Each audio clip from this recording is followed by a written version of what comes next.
Hello everyone, I welcome you all to your own channel Gauriddhi English Classroom. I am Anjus Klani and today I am teaching you modal verb. और modal verb में आज मैं आपको teach करने वाली हूँ will और shall. Students को अक्सर ये कंफ्यूजन रहता है कहाँ पर विल और कहाँ पर शैल का यूज किया जाए आई और वी के साथ। तो आज आपके ये सारे डाउट दूर होने वाले हैं। आपने शुरू से लेकर एंड तक वीडियो को जरूर देखना है। तो चलिए स्टार्ट करते हैं आज का हमारा टॉपिक विल और शैल का। जैसे मैंने यहाँ पर लिखा है आई और वी के साथ हम शैल का यूज करते हैं। ये क्या है? फर्स्ट पर्सन है। आई और वी फर्स्ट पर्सन है और इसके साथ हम शैल का यूज करते हैं। बट इसमें भी एक कंफ्यूजन है, एक डाउट है, उसको मैं आपको बहुत जल्दी क्लियर करूंगी। पहले आप ये देख लीजिए, आई और वी के साथ शैल का यूज करते हैं। यू जो सेकंड पर्सन है उसके साथ हम विल का यूज करते हैं और ही, शी, इट और दे जो थर्ड पर्सन है इसके साथ भी हम विल का यूज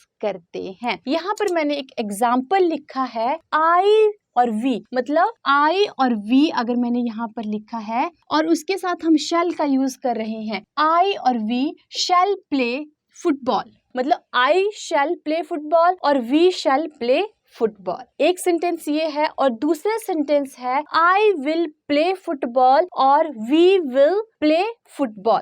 अब आप देखेंगे कि यहाँ पे दो सेंटेंस लिखे हुए हैं और दोनों सेंटेंस में से कौन सा राइट है। तो मैं बोलूंगी कि ग्रामेटिकली ये दोनों ही सेंटेंस बिल्कुल ठीक है, दोनों में कोई मिस्टेक नहीं है। आई और वी के साथ शैल का जो यूज किया जाता है ये एक ओल्ड वर्जन है। जो हमारी ओल्ड इंग्लिश थी उसमें हम क्या करते थे, आई और वी के साथ हम शैल का यूज करते थे। बट जो मॉडर्न इंग्लिश है उसमें क्या किया गया है, आई और वी के साथ विल का ही यूज किया जाता है। आई और वी के साथ शैल का यूज ये एक ओल्ड वर्जन है। मींस जो हमारी ओल्ड बुक्स थी उनमें क्या मिलेगा आपको, उनमें आई और वी के साथ शैल का ही यूज मिलेगा। बट जो अब मॉडर्न इंग्लिश है उसमें हम क्या करते हैं, आई और वी के साथ हम विल का यूज करते हैं, शैल का यूज नहीं करते हैं, राइट। और आई और वी के साथ विल का यूज करते हैं।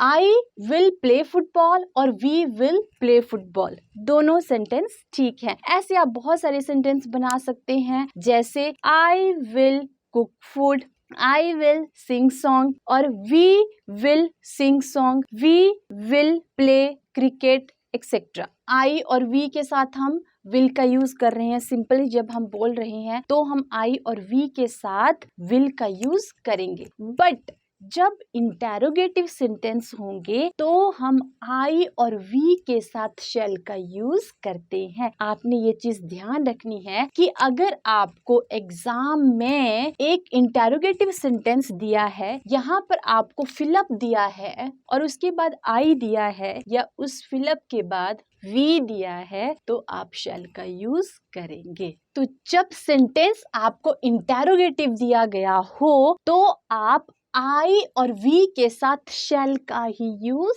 करते हैं। आपको ये चीज ध्यान रखनी है कि अगर यहाँ पे फिलअप दिया है और उसके बाद फर्स्ट पर्सन आई और वी दिया है तो आप विल का यूज नहीं करेंगे, फिर आप शैल का ही यूज करेंगे। और अगर आपको सिंपल सेंटेंस दिया है तो आई और वी के साथ आप विल का यूज करेंगे, राइट। जैसे सेंटेंस है यहाँ पे मैंने हिंदी में भी दिया है आपको, क्या मैं फुटबॉल खेलूं, क्या मैं फुटबॉल खेलूं, तो शैल आई प्ले फुटबॉल। और क्या हम फुटबॉल खेलें, शैल वी प्ले फुटबॉल। और नेक्स्ट सेंटेंस है, क्या मैं लिफाफा खोलूं, क्या है ये इंटेरोगेटिव सेंटेंस है, तो आप क्या लिखेंगे, shall I open the envelope. और क्या हम कार चलाएंगे, shall we drive the car. Clear. तो आपको क्या याद रखना है, जब सिंपल सेंटेंस है तो आई और वी के साथ आप क्या यूज करेंगे, फिर आप आई और वी के साथ विल का यूज करेंगे। बट जब आपको इंटेरोगेटिव सेंटेंस दिया गया है तो आप आई और वी के साथ शैल का यूज करते हैं। और ये तो आपको मालूम है कि यू के साथ भी विल का यूज किया जाता है और third person he, she, it, they के साथ भी विल का यूज किया जाता है। कंफ्यूजन कहाँ पर आता है, ये जो हमारा फर्स्ट पर्सन है। तो आई थिंक आपका ये सारा कंफ्यूजन अब बहुत अच्छे से आपको क्लियर हो गया होगा। अब सिंपल सेंटेंस में क्या करते हैं हम? सिंपल सेंटेंस में सेकंड पर्सन में भी हम, जैसे मैंने बोला you will play cricket, you will play cricket, he she it के साथ भी विल का ही यूज करेंगे। He will cook the food, she will sing a song, they will go for walk. इस तरह से तो हम क्या कहते हैं कि सेकंड पर्सन और थर्ड पर्सन के साथ हम विल का यूज करते हैं। बट यहाँ पर एक चीज और आपको ध्यान रखनी है कि जब भी किसी सेंटेंस में डिटर्मिनेशन दिया हो या कोई प्रॉमिस दिया हो या फिर कंफर्मेशन दी हो, इट मीन्स जब आप डेड श्योर हैं कि आपका ये काम होगा ही होगा, या कोई भी आपकी कंफर्मेशन है, डिटर्मिनेशन है या फिर कोई प्रॉमिस है, तो आप उल्टा कर देते हैं। क्या उल्टा कर देते हैं? विल और शैल को उल्टा कर देते हैं। जैसे मैंने बोला कि ही, शी, इट, दे, इनके साथ फिर आप शैल का यूज करते हैं, और आई और वी के साथ फिर आप विल का यूज करते हैं। जब आपको ये लगे कि इस सेंटेंस में कोई डिटर्मिनेशन दे रखा है, कोई पक्का प्रॉमिस किया हुआ है या फिर कुछ कंफर्मेशन है, तो आप क्या करते हैं? फिर आप ही, शी, इट और दे के साथ शैल का यूज करते हैं, और आई और वी के साथ आप विल का यूज करते हैं। जैसी सेंटेंस है वह आज खाना जरूर बनाएगी, तो वह कौन है? शी की हम बात कर रहे हैं, और हमने बोला है कि हम शी के साथ विल का यूज करते हैं। अगर यहाँ पर ऐसा होता वह आज खाना बनाएगी, तो she will cook the food, क्योंकि शी के साथ तो हम विल का यूज करते हैं, तो हम क्या लिखेंगे? She will cook the food. But अगर क्या लिखा है कि वह आज खाना जरूर बनाएगी, जब बात ऐसे की गई हो कि वह आज खाना जरूर बनाएगी, तो आप क्या यूज करेंगे? फिर आप शी के साथ शैल का यूज करेंगे। She shall cook food today, right? Second sentence, तुम्हें यह धन अवश्य मिलेगा, तो आप क्या यूज करेंगे? You shall get this money. और अगर ऐसे लिखा होता तुम्हें यह धन मिलेगा, मीन्स 80% होप है कि तुम्हें यह धन मिलेगा, तो आप क्या करेंगे? फिर आप यहाँ पर विल का यूज करेंगे, you will get this money. But अगर आपको ये दिया है तुम्हें यह धन अवश्य मिलेगा, मीन्स 100% श्योरिटी है, 1% भी लेस नहीं है, कंफर्मेशन है, ये कंफर्मेशन है कि तुम्हें यह धन अवश्य मिलेगा, तो आप फिर क्या यूज करेंगे? फिर आप शैल का यूज करेंगे, you shall get this money, right? Next sentence, वह परीक्षा अवश्य पास करेगा, तो आप क्या लिखेंगे? ही shall pass the exam. But अगर ऐसे लिखा होता वह परीक्षा पास करेगा, मीन्स हो भी सकता है पास हो भी जाए और नहीं भी हो, फिर आप क्या यूज करेंगे? He will pass the exam. अगर श्योरिटी नहीं है, कोई सर्टेनिटी नहीं है, कोई डिटर्मिनेशन नहीं है, कोई कंफर्मेशन नहीं है, हो भी सकता है और नहीं भी हो सकता है, तो ऐसी कंडीशन में आप यहाँ पे लिखेंगे he will pass the exam. But अगर कंफर्मेशन है वह परीक्षा अवश्य पास करेगा, 100% श्योरिटी है, 1% भी कम, 1% भी लेस नहीं है, मतलब हमें पूरी उम्मीद है कि वो जरूर पास होगा, तो ऐसी कंडीशन में क्या लिखेंगे हम? He shall pass the exam. Clear? Next sentence, वे इस नदी को जरूर पार करेंगे, they shall cross the river. But अगर ऐसे लिखा होता वे इस नदी को पार करेंगे, वे इस नदी को पार करेंगे, तो इट मीन्स आप क्या यूज करते फिर यहाँ पे? They will cross the river. But यहाँ पर एक वर्ड लिखा गया है जो जरूर लिखा गया है, यहाँ पे अवश्य लिखा गया है, यहाँ पर भी अवश्य और यहाँ पर भी जरूर लिखा गया है, तो ये क्या है? कहीं पर ये चीज क्या दिखाती है हमें? कहीं पर डिटर्मिनेशन दिखाती है, कहीं पर हमें कंफर्मेशन दिखाती है, और कहीं पर यही चीज हमें प्रॉमिस भी दिखाती है। तो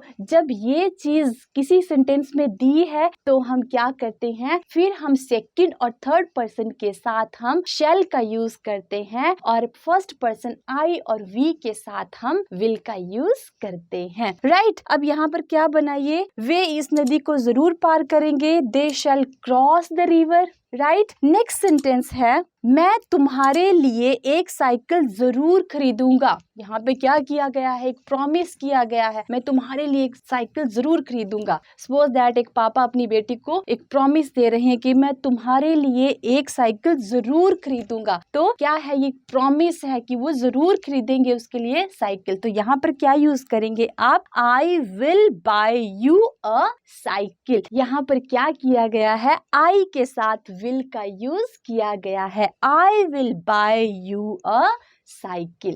क्लियर। और अगर ऐसे होता मैं तुम्हारे लिए साइकिल खरीदूंगा, तो फिर हम क्या यूज करते, फिर भी हम यहाँ पर I will buy you a cycle, क्योंकि मॉडर्न इंग्लिश में क्या किया गया है, आई और वी के साथ हम विल का ही यूज करते हैं। राइट। नेक्स्ट सेंटेंस, हम गांव में सबकी मदद करेंगे।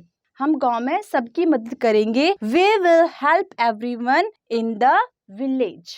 राइट। तो यहाँ पर देखिए, जब डिटर्मिनेशन है, प्रॉमिस है, कंफर्मेशन है, तो हम ऑपोजिट कर देते हैं। फिर हम क्या करते हैं, ही शी इट के साथ शैल का यूज करते हैं और आई और वी के साथ विल का यूज करते हैं। बट अब मॉडर्न इंग्लिश में क्या है कि आई और वी के साथ विल का ही यूज किया जाता है। तो ये चीज जो है डिटर्मिनेशन, प्रॉमिस और कंफर्मेशन की, ये चीज सेकंड और थर्ड पर्सन के साथ तो लागू हो जाती है। बट अगर सिंपल सेंटेंस दिए हैं, जैसे मैं तुम्हारे लिए एक साइकिल अवश्य खरीदूंगा या मैं तुम्हारे लिए एक साइकिल खरीदूंगा, अवश्य ना भी दिया होता तो भी हम क्या यूज करते, यहाँ पर विल का ही यूज करते। राइट। और यहाँ पर भी हम गांव में सबकी मदद करेंगे, तो भी हम यहाँ पर विल का ही यूज करते, क्योंकि मॉडर्न इंग्लिश में क्या किया गया है, आई और वी के साथ हम विल का यूज करते हैं। और सेकेंड और थर्ड पर्सन के साथ शैल का यूज कब किया जाता है, जब डिटर्मिनेशन है, प्रॉमिस है और कोई कंफर्मेशन है, तो हम क्या यूज करते हैं, फिर हम